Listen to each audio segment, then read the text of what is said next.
যাই হোক, চলো আমরা এখন টুয়ার্ডস টু কর্মদক্ষতা।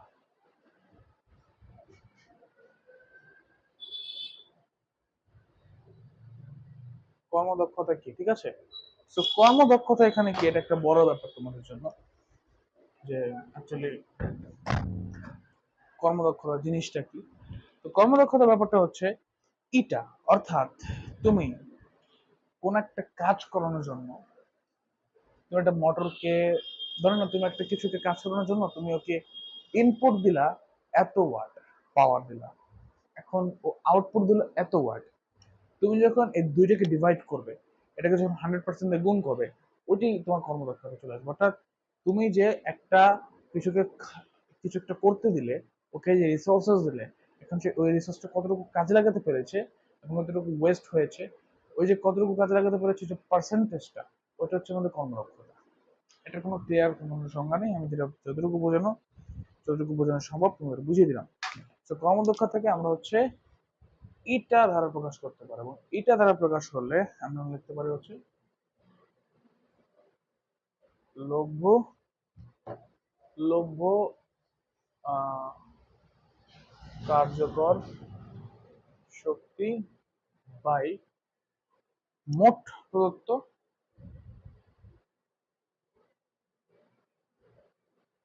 মোট প্রদত্ত শক্তি। হ্যাঁ, এখন এই শক্তি, বা আমরা এখানে ক্ষমতা লিখতে পারি, ক্ষমতা বা ক্ষমতা, এটা হচ্ছে ক্ষমতা। এখন এটার সাথে ইন্টু 100%, 100% আমি তোমাদের ব্যাপারটা দিয়ে দিই, দেখো।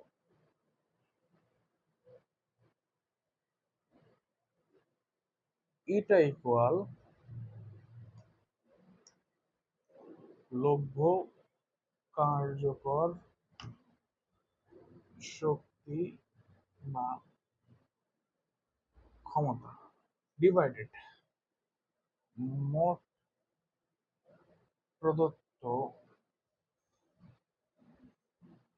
শক্তি বা ক্ষমতা, এটার সাথে ইন্টু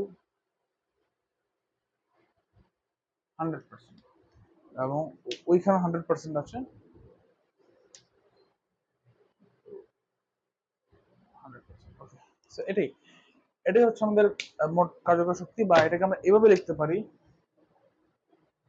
এটা equal p out by p in into 100%। তো এটাই হচ্ছে আমাদের সূত্র, এবং এটা হচ্ছে আমাদের কর্মদক্ষতা, এটা হচ্ছে আমাদের এটা। So, আমরা যেই কাজ করার জন্য ওকে যে শক্তি দিয়েছি, এখন ও যদি ওটার পরিবর্তে আমাদের যতটুকু শক্তি প্রদান বা কতটুকু কাজে সে লাগাতে পারলো, ওটা যখন আমরা ডিভাইড করব, তখন আমরা 100% গুণ করলেই আমাদের কম দক্ষতা চলে আসবে। এটাই কম দক্ষতা, এর বাইরে আর কোনো কনসেপ্ট নাই। ওকে, ওকে। এবং এটাকে কিন্তু বলা হয় হচ্ছে ইটা। হ্যাঁ, এটাকে বলা হয় ইটা, এটাকে ইটা বলা হয়। ওকে, সো এখন একটা আমরা গতিশক্তি সম্বন্ধে পড়েছি, ঠিক আছে? আমরা বিভব শক্তি সম্বন্ধে আমরা ব্যাপারটা পড়েছি। এখন তোমাদেরকে আমি যখন বিভব শক্তি গতি শক্তি নিয়ে পড়বো, এখন আমরা হচ্ছে তাহলে একটা এমন ব্যাপার আনবো যে কত উচ্চতায় বিভব শক্তি গতি শক্তি সমান হবে, অর্ধেক হবে, এক চতুর্থাংশ হবে, এক তৃতীয়াংশ হবে। এটা অনেক ইম্পর্টেন্ট একটা ম্যাথ, এবং এই যে ম্যাথের সলিউশন তোমাদের খুব বারবার আসতে পারে। তোমরা এটা এটা কনসেপ্ট ক্লিয়ার করি, তারপর হচ্ছে আমরা এই কর্মদক্ষতা বা ক্ষমতা এই রিলেটেড ম্যাথ করবো, তারপর আমাদের ক্লাস আসবে। বিশেষ খুব ছোট ক্লাস হতে পারে, জানি না কতক্ষণ ক্লাস লাগবে আমার।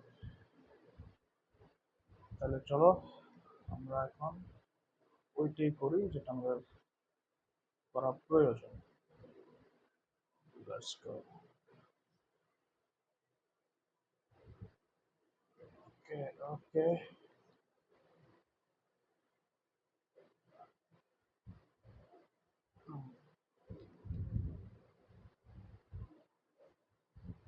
সব সব মিটে গেল।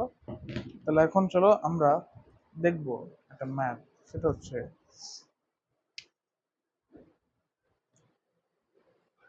এটা একটা ধরনের একটা সারফেস, এটার নিচে সারফেস হচ্ছে ধরনা এটা। এখন দেখো যে আমরা এইখান থেকে এইখানে এদের মধ্যে যে দূরত্ব আছে এটাকে আমরা ধরলাম এইচ। এটা একটা পয়েন্ট, এটা এ, এটা বি, এটা সি। ডান। আমরা আবার এটাও বললাম যে আমরা এই যে এতটুকু জায়গা, এই যে এতটুকু জায়গা এটাকে আমরা ধরলাম এক্স। ডান। ওকে, সো এখন কথা হবে যে আমরা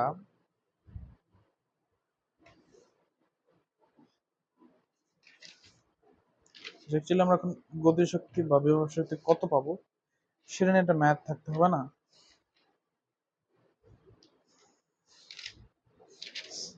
এক মিনিট।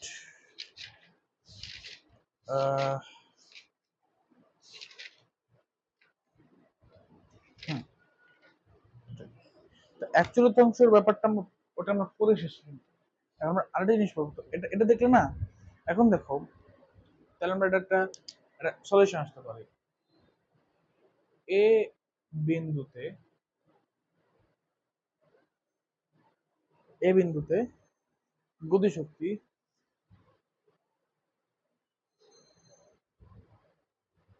এ বিন্দুতে গতিশক্তি কে equal half M V square. তাহলে এখন এই এই পয়েন্টে তো গতিশক্তি নাই, এই পয়েন্টে তো গতিশক্তি হাইস্ট, এখানে তো বিভব শক্তি আসছে কারণ ধরেছে এখানে, তাহলে এখানে এটা হবে half into M into zero বা জিরো। এখন চলো এখন আবার এ বিন্দুতে, এ বিন্দুতে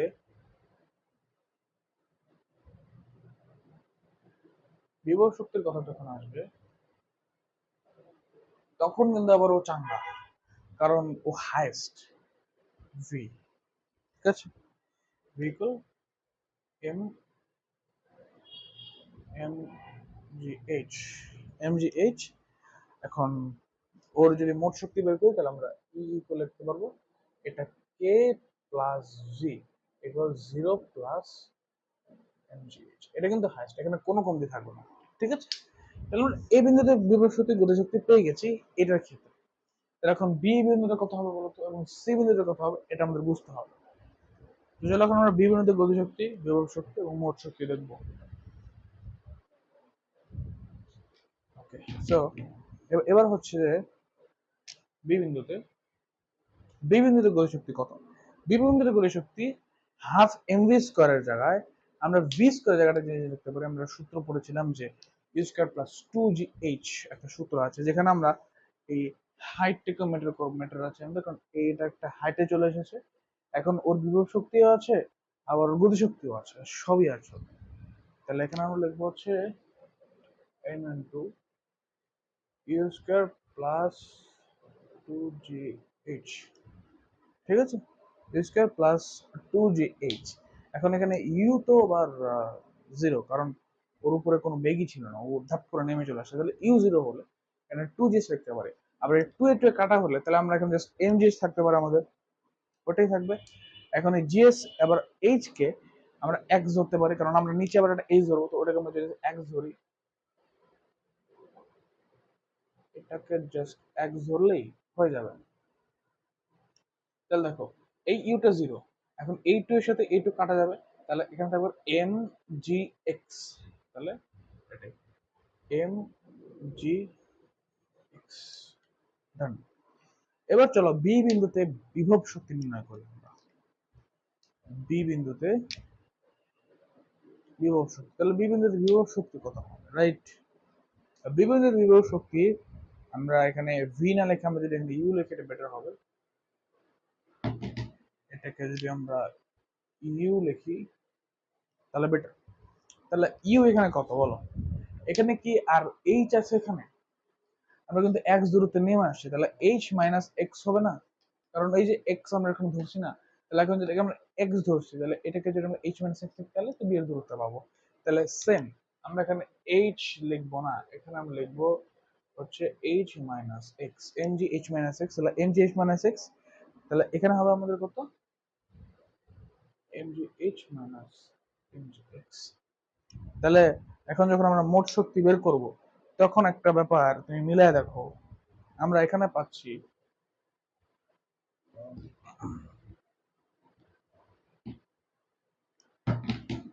একটা জিনিস তুমি মিলাও, যে আমরা কে এর ক্ষেত্রে পাচ্ছি এম জি এক্স প্লাস ইউর ক্ষেত্রে পাচ্ছি আমরা m G H minus M G x. ঠিক আছে, তাহলে এবার দেখো কি আসে, এটাই, এর বাইরে কিছুই না। ঠিক আছে, খুব সিম্পল। এখন চলো আমরা দেখবো যে সি বিন্দুর ক্ষেত্রে, সি বিন্দুর ক্ষেত্রে আমরা স্পষ্ট বুঝতে পারছি যে কোনটা কিরকম হবে। হ্যাঁ, কে কত বড় হবে, কে কত ছোট হবে, সব আমরা এখান থেকে বুঝে ফেলেছি। কারণ কারণ হচ্ছে যে আমরা বুঝি যে সি বিন্দুতে ও গতিশক্তি হাইস্ট করলো, ও মানে বিভব শক্তি কিছু নেই, কারণ এখানে কোনো জমা শক্তি নেই, সব শক্তি ওয়েস্ট হয়ে গেছে। তাহলে এটাকে আমরা মুছি, এটাকে চলো আমরা মুছে দেই। ওকে, এখানে আমরা লিখবো হচ্ছে সি বিন্দুতে গতিশক্তি কে equal half M V square, আমরা এম ভি স্কয়ার কো A square plus G square লিখতে পারি। তাহলে এবার আমরা কিন্তু এইচ লিখবো। হ্যাঁ, M G square, M V স্কয়ারের ক্ষেত্রে আমরা এখানে into U square plus two জি এইচ, এবার এইচ থাকবে, তাহলে এবার ওই একই পদ্ধতিতে আসলে এটা হবে এম জি এইচ। এখন এটার ক্ষেত্রে আসে, এটা কি m G H minus minus M G x হবে? কখনোই না, এটা এম জি এইচই হবে, সিম্পল।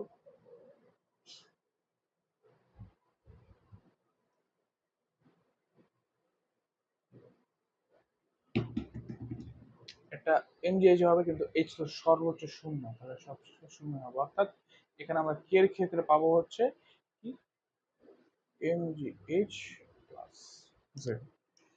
এটা এটা তোমাদের কনফার্ম, এটা নিয়ে একটা ম্যাথ চলো আমরা করে ফেলি, ঠিক আছে, তাহলে আমাদের কনফার্ম হয়ে যাবে। একটা জিনিস দেখো, আমরা এই এক্সের জায়গায় ধরেন 40 মিটার ধরি, হুম, এক্সের জায়গায় 40 মিটার ধরি, আর যেটা হবে আমরা উপরে এর এর 2 কেজি ভর একটা বস্তু ধরবো, 2 কেজি ভর ধরবো, এইচ এর দূরত্ব আমরা দিব হচ্ছে 20 মিটার, কারেক্ট? আমরা কিন্তু ম্যাথের আকার চলে আসছে।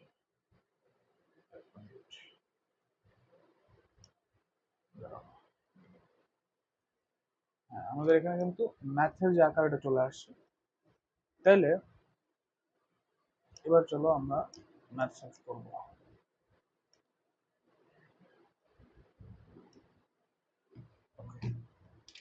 এটাকে আমরা এখানে ইউ ধরে নিই, তাহলে সুবিধা হবে। ভি ধরলে বেটার হয়, বাট ইউ ধরাও যায়, সমস্যা নেই, কারণ বিভব শক্তি কম ই ধরাটাই বেটার। যাক, তাহলে এখন চলো আমরা এই বিন্দুতে, এই বিন্দুতে গতিশক্তি কত বলো? Easy, easy easy easy, half into two into v square, v square না, এক মিনিট এক মিনিট, দাঁড়াও দাঁড়াও দাঁড়াও দাঁড়াও দাঁড়াও, ভি স্কোয়ার এখানে কত? জিরো, কারণ ওর কোনো গতি নেই এখানে, ঠিক আছে, ওই বিন্দুর কোনো গতি নেই, এটা জিরো। তাহলে গতিশক্তি এখানে জিরো, কারণ ওর যে হচ্ছে কোনো মানে বেগই তো নেই, ও তো জিরোই হবে। তাহলে এখন এই বিন্দুতে আবার সে একই এই বিন্দুতে বিভব শক্তি কত? বিভব শক্তি আবার হাইয়েস্ট, কারণ ওর এখানে আছে কি আমাদের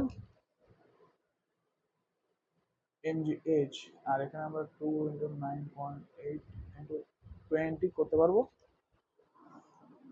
অর্থাৎ যদি আমরা এখন সলিউশন করি, কি আসছে তোমাদের 2 × 9.8 × 20 ইকুয়াল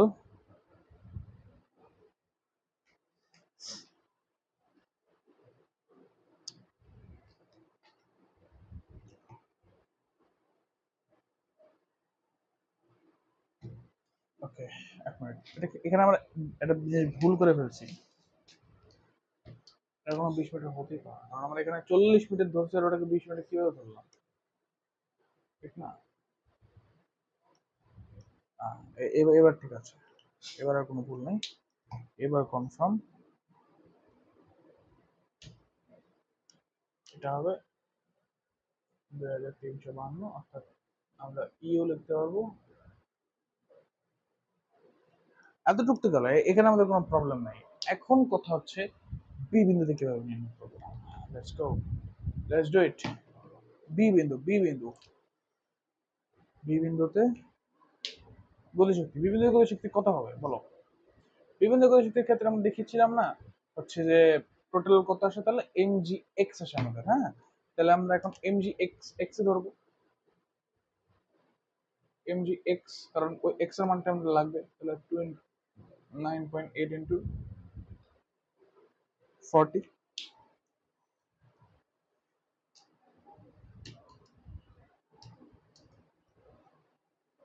2 ইন্টু 9.8 ইন্টু 40 ইকুয়াল আমাদের মান আসবে হচ্ছে 784। 784 আমাদের মান আসছে। তাহলে এখন এই বিবিন্দুর বিভব শক্তি কত হবে? বড় বড় বড়, বিবিন্দুতে বিভব শক্তি কত? বিভব শক্তির জন্য আমরা বিবিন্দুতে একটা পড়েছিলাম না, যে এমজি এইচ এইচ। এখন কথা একটা, আমরা এইচ কে 120 ধরবো না, এইচ আমরা এইচ মাইনাস এক্স করছিলাম না, এইচ মাইনাস এক্স ওটাই। এখানে কিন্তু আমরা পড়েছিলাম যে একটা থাকবে হচ্ছে তোমাদের এমজি এইচ, এই বিভব শক্তিটা না রেখে আমরা যদি MG H minus MG x রাখি তাহলে বেটার হয়। তাহলে ওটাই করি, চলো তাহলে ওইটা করলে কি হবে, যে তোমরা আবার এইচ মাইনাস এক্স করে ফেলবা না। এখানে দেখো এইচ মাইনাস এক্স হবে না, এটা এটা আমরা পড়েছিলাম না। এইচ মাইনাস এক্স হয়ে গেলে এখানে আমরা কি এটি দিতে পারি না, কারণ এটা তো এইচ 120 আর এক্স তো 40 নাকি, এক্স তো 40। চলো দেখি এখন এখানে কত হয়, এটা চলো দেখি। 2 ইন্টু 9.8 ইন্টু 80, এটা হবে তোমাদের 1568, এবং এদের সাথে যদি আমরা 784 যোগ করি তাহলে এটা আসবে 2352 আবারও। তাহলে চলে আসছে, এবং এটা হচ্ছে আমাদের মিলে গেল, অর্থাৎ এ বিন্দুতে বিভব শক্তি এবং গতি শক্তি এবং মোট শক্তি সমান।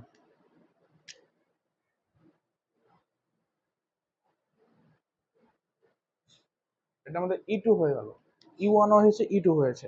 এবার চলো আমরা ই থ্রি অর্থাৎ সি বিন্দুতে বের করি। চলো চলো চলো, এরকম আমরা নির্ণয় করব সি বিন্দুতে। লেটস গো, চলো এটা এটা হবে হাফ। এখন আমরা নির্ণয় করব হচ্ছে সি বিন্দুতে। তাহলে সি বিন্দুতে গতিশক্তি কত? সি বিন্দুতে half into M into B স্কোয়ারকে আমরা কি লিখতে পারি? U square minus U square plus 2জি এইচ স্কোয়ার 2জি এইচ। তাহলে আমরা এখানে আসবো হচ্ছে এম জি এইচ। এখন এম জি এইচ কে যখন আমরা করবো, এখানে কিন্তু এইচ ফুল 120 মিটার, তাহলে 120 মিটারকে আমরা করলে এখানে পেয়ে যাবো 352, এবং এটা হবে তোমাদের 2 ইন্টু 9.8 ইন্টু 120, ঠিক আছে? 2352। এখন এই বিভব শক্তির ক্ষেত্রে কথা হবে, তাহলে ইউকেল এমজি এইচ না,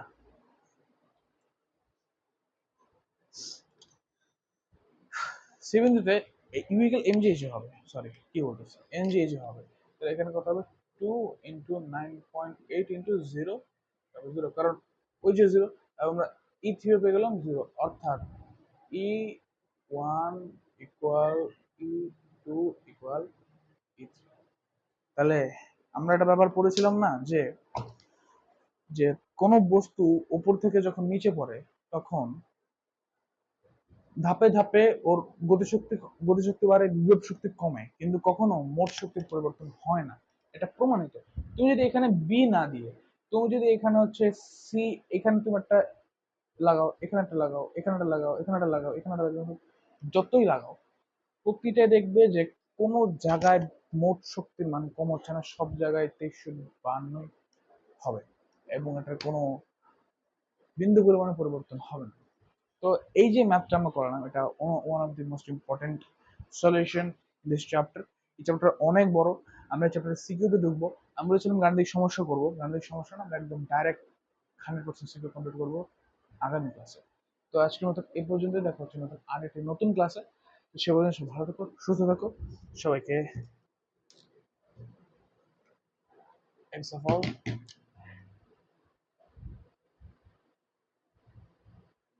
থ্যাংক ইউ,